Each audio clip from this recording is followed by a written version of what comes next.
talked a lot about Jaden Higgins with Nate Shieldhouse. With him coming in as a newbie to the team, but a veteran in college football, what was it about him that allowed him to take on a leadership role so early on? Yeah, I just think in maturity, I think such a young football team that we had, you were looking for maturity. And I think you go back and over the course of time, we've been able to find some of those guys.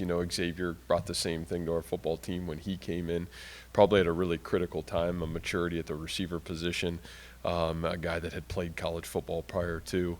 I think that really helped, and just even the recruiting process with Jaden, who he was even more impressive than what he did on the football field, and he certainly had a really successful career at Eastern Kentucky, But I think the other things that we were looking for were, character, leadership, somebody that could bring a sense of maturity, work ethic, and honestly, since the day he's been here, he's been uberly impressive with those traits and habits, and it's fun to watch him really start to evolve into the player I think we all believe he's got the ability to become. And but from a character standpoint, from how he's gone about his process, he's been nothing short of exceptional from day one. And I asked Coach Shieldhouse this as well, but how important has that, his character, not even what he does on the field, but helping Rocco, helping the other receivers adjust in a young offense? Well, I think anytime you have as much youth as we have, probably started the season with, anybody that understands the highs and lows of a college football season, the time, effort, and energy you have to put in January, February, March, April, May, June, and July to actually be successful when it matters. I just think that's huge. And that's probably what was so impressive about him, from what he did in the evenings, from the time, the effort, and energy you kept leaving at night, and he was the one guy in here, and then you saw him start to bring some of those young guys with him. I think that was really impressive. And so, for us, we've been fortunate that we've had a lot of those players in our program that understand that, and he brought that with him, and I think it was huge for this group to evolve to what it's become. And, it's more than just showing up on Saturday. It's everything you put in the off season to be able to do those things. So he's done a great job of that. 10 years ago, almost to the date, Iowa State went to Baylor, lost 71-7, the worst loss in Iowa State history at that point in time. 10 years later, on Saturday, as of now, Iowa State's favored. And you've had 7+ of those 10 years. What's changed? What's changed that has made you guys trend upward? Yeah, since then? I think, Randy, you've been a part of this whole journey, so I think you can probably give it as much perspective as maybe I can. But I just think there's been a, global change of, we can be successful here. How to be successful here is not easy, but the time, the effort, the commitment of everybody that's involved in the program, believing that you can have success here at Iowa State. And I think over the course of 7 years, 8 years, I think we're in a process that we know if we're willing to do the right things and align ourselves the right way, then success can occur within our football program. And that's, we've had good times and not so good times, but I feel like every time we've gone out, we believe we've had an opportunity to win the football game. And I think that's the biggest probably thing that's changed over the course of 7 to 8 years is there's belief that you can and you have the ability to win football games. Talking to Caleb Bacon, and he said maybe the biggest thing he did on his bye week was go home and cheer on his brother in a high school playoff game. A, is that maybe the least surprising thing you'd expect out of him given who he is? And B, just from football perspective, how much is his motor and his want to, quote unquote, help fuel that pass rush in particular, but the overall defense? Yeah, I think Caleb and there's probably about a handful, 5 or 6 other guys who I just think their trajectory to get on the field here to play and then to watch the result that they're gaining because of what they've been willing to do to put themselves in a position to play. I think that's probably been the defining kind of course of this year's football team. It's like nothing's been easy. You had to start from the ground up and you got to build yourself. And Caleb's a guy that certainly would be right at the center of that. And I I know we talked about this a couple weeks ago, but, from winter workouts 2 years ago to, standing up and say, man, I'm going to make you guys know who I am, to last year, man, demanding to get on special teams because of his effort, to, really this fall camp. And it was, I can still remember, it's like the 5th or 6th practice of fall camp, and he's rushing the passer, and it's like, man, this guy is really impressive. And I think as a coaching staff, that's what's been really fun to watch with Caleb. And, he does it with great humility. He does it with great character. He's the same guy every day. That's hard to do. It's really hard to do, and I think we all know that. But I think when you're relentless and you start where he started, and you ingrain in those habits that it takes to be successful, I think the world is great. The world is starting to see that. But he's earned it, and he's certainly proven it every step of the way. Coach, sticking with Caleb Bacon, when you make the decision to bring him into your program as a walk-on, I know that that's not always the easiest decision of bringing kids in, but when you're evaluating walk-on talents, how do you determine if a kid's a fit for your program and what made him the right kind of addition? Yeah, I think our place is so unique. Like, to me, we have 130 players, and they all count. And so, whether it's a scholarship or a walk-on or a preferred walk-on or whatever that entry into the program is, today's world of college football, you better know the young men that are coming into your program, and can they play? And to me, we're not in a situation where we can afford, player 128, 129, and 130 is just coming on and being a part of the team. Everybody here has to have a purpose, and everybody here has to have, a pathway onto the field, because I still think you want to be on the team because you want to play. And, I think that's something that myself, Coach Hoosier, our staff really put a lot of time and effort into. And I don't care if you're a walk-on or a scholar. It doesn't matter to me. I don't care if you're a freshman or a senior. The best player is going to play. And I think that's one of the huge positives that if you've looked over the course of the last 8 years, that's been a truism. And that's not just, coach speak. That's fact. And, I think that's helped us, get young men like a Caleb Bacon, and, John Klosterman's doing some of that stuff. I mean, I can go down the list of our roster right now of guys that are in that boat. And, to me, it's finding the right 130 to start every football season off, and, your depth and getting guys competition at practice, the ability to go out to practice and have great practices on Tuesday and Wednesday, it all matters. And so we have to be really good at that here if we're going to be successful. So that's really kind of, my answer to that. A great question. In the past few years, you've used the bye week as kind of a way to get, like, the guys that aren't getting a whole lot of reps some time. Can you kind of go through what bye week practices looked like last week, and then maybe some of those younger guys that maybe seized that opportunity and made a good impression? Well, I feel like you've seen every young guy we got, so I don't know if this year we could go into it looking like that. I think really our thought process was we didn't want to miss rhythm of the season. I think 70% of Power 5 football teams lose coming out of the bye. And so I think it's a huge challenge to our team, to be quite honest with you. And, I think part of that challenge is you're in such a routine and a rhythm that you can get off rhythm. And I didn't want that to happen to this team.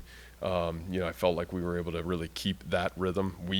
All those young guys are playing, and they got to get better. And if we wasted a week to not get better as a football team, then I don't think we were going to be very successful. And obviously, we got a great enough challenge as it is in terms of who we play. And I think Baylor's a mirror image of us in a lot of ways. Young team that's starting to find their identity and playing really good football right now. So, I just.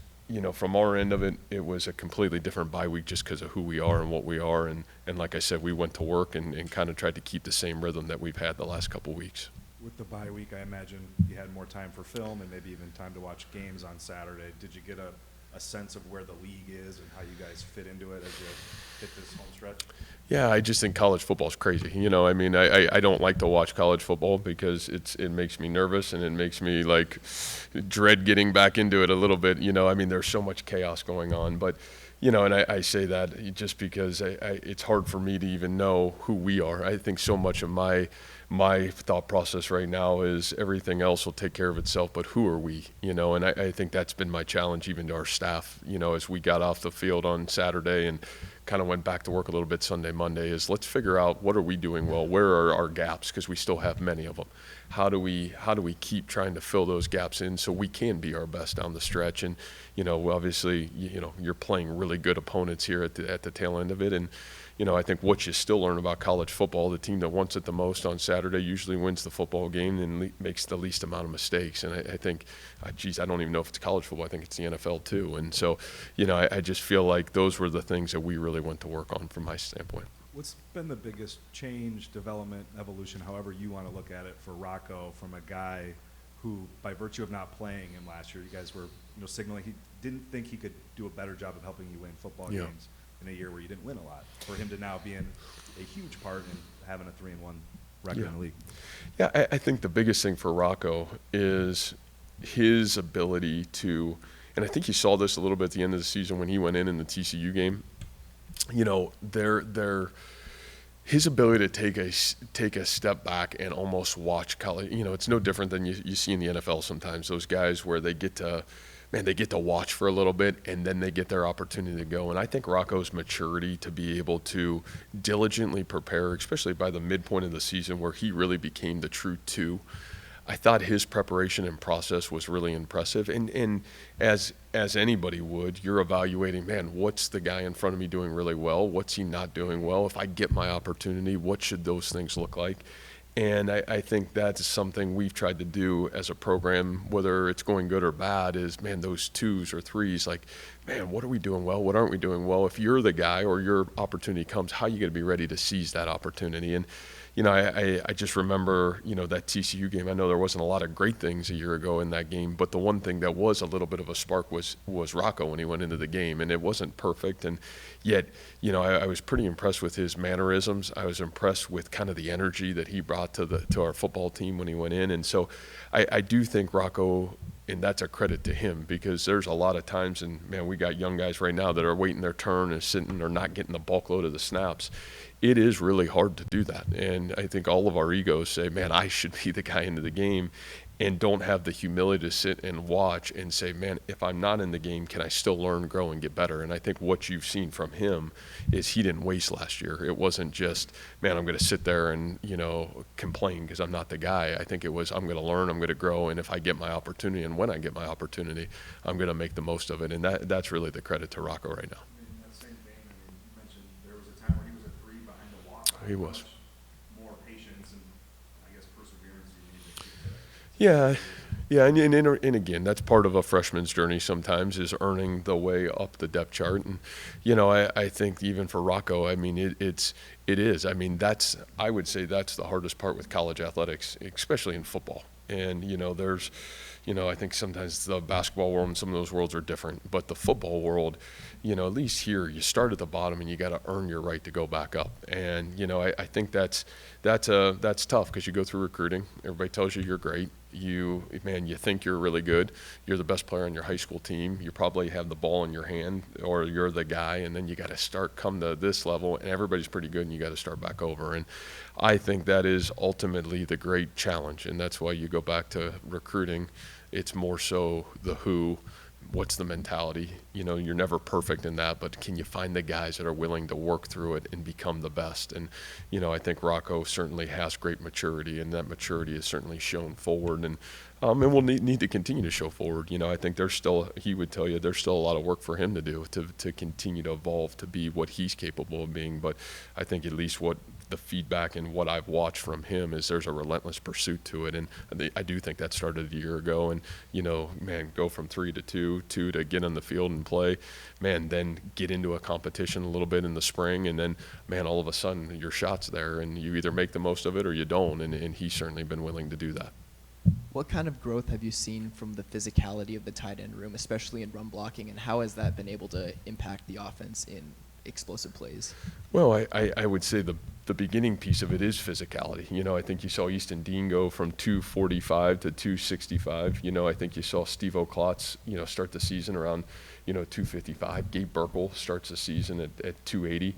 And so I think there's a little bit more confidence in those guys as the humans, as the football players. And then I think the evolution then of, you got Tyler Moore, who's done a really good job and has been able to stay healthy and has battled injury all season. I think they did a great job in the off season preparing themselves to take a next step forward. And I think you look at last season, and that was it was an Achilles heel. You know, you go from being a team that could play with great tight end play and be able to do multiple things to a team that, you know, there were times last year we were so depleted that we didn't have any tight ends. And it's really tough for us to play the offense that we want to play or the style of football we want to play without those guys. So, you know, Coach Mouse does a great job in the development of those guys. But, man, I would just say who those guys have become, it's been really impressive. I mean, even you talk about what Ben Bramer's been able to do, you know, physically. I mean, it's not just a pass catcher. I think you watch his blocking and his ability to kind of grow, and even in the, you know, 3.5, 4 months that he's been here, it's been super impressive. So